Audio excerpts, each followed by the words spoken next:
انتخابات میں طاہر نے PSL-9 کو ایک بار پھر خطرے میں ڈال دیا۔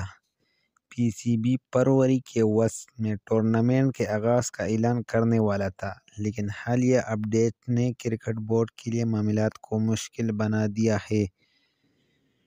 Pakistan super league PSL-9 edition Pakistan کے سینیٹ کی جانب سے ملک میں عام انتخابات کے مؤخر ہونے کے اعلان کے بعد ہنگامی آرائی کا شکار ہے۔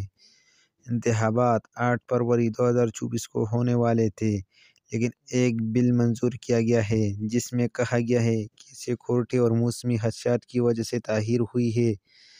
PSL-9 کا آغاز 8 فروری 2024 کا ہونا تھا، لیکن election commission of Pakistan ECP کے انتخابات اسی تاریخ کو ہونے کا فیصلہ کرنے کی وجہ سے تاخیر ہوئی۔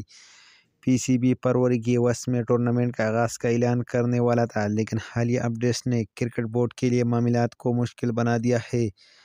PSL-9 کو متحدہ عرب امارات یا جنوبی افریقہ میں انعقاد کی باتیں ہوئے، لیکن الیکشن کی تاریخ کا اعلان ہوتے ہی PSL کے سپر کے پاکستان سے باہر انعقاد کی تجویز مسترد کر دی گئی۔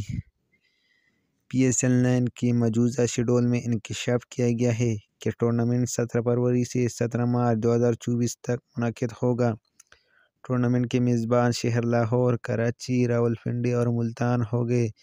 ذرائع کے مطابق انتخابات ہفتوں کے لیے نہیں تو چند روز کے لیے مؤخر ہونے کا امکان ہے، جس کا مطلب ہے کہ کچھ ہی دیر میں ابہام ختم ہو جائے گا۔